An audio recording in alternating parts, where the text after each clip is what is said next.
Are you posting content and getting crickets, no views, no clicks, no real engagement? Well, you're probably not doing it all wrong, but you might be making one of these 5 content mistakes. And yes, they're totally fixable.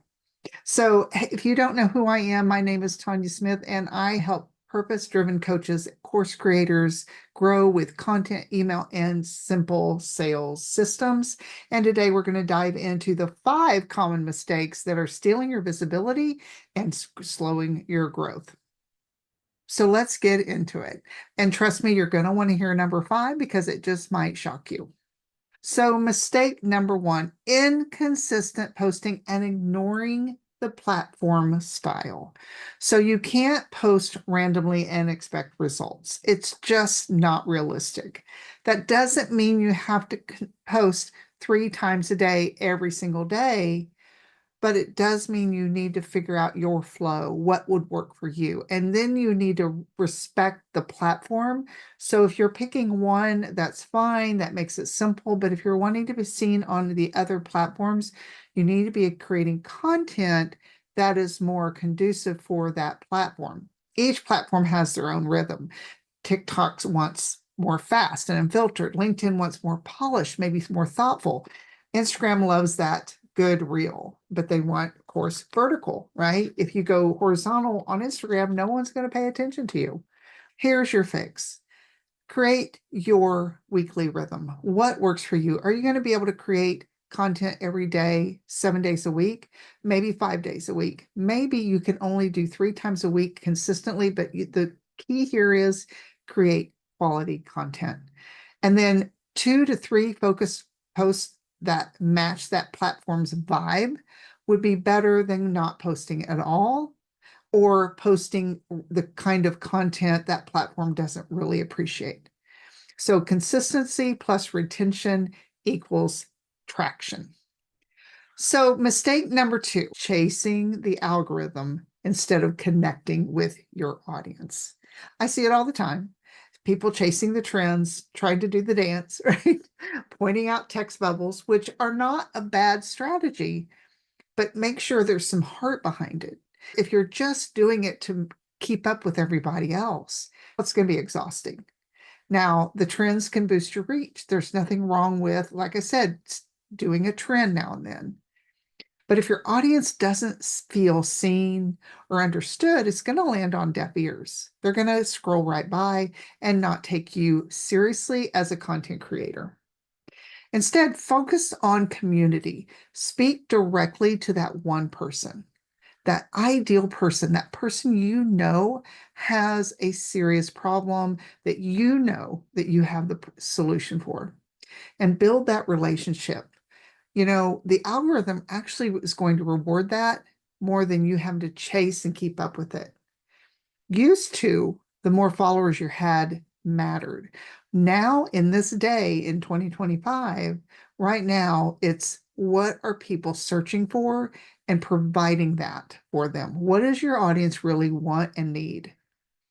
Think about every time you create a piece of content, think in your head, would my ideal client care about this?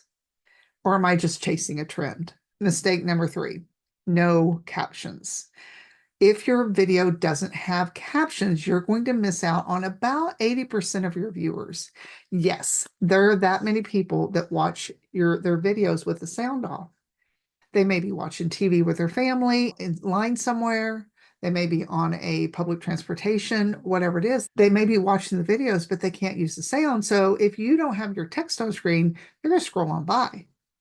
So captions boost watch time, they boost accessibility, and they boost engagement.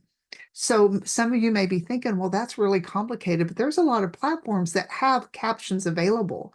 All you have to do is upload your video and the captions are an option. Even stories have captions.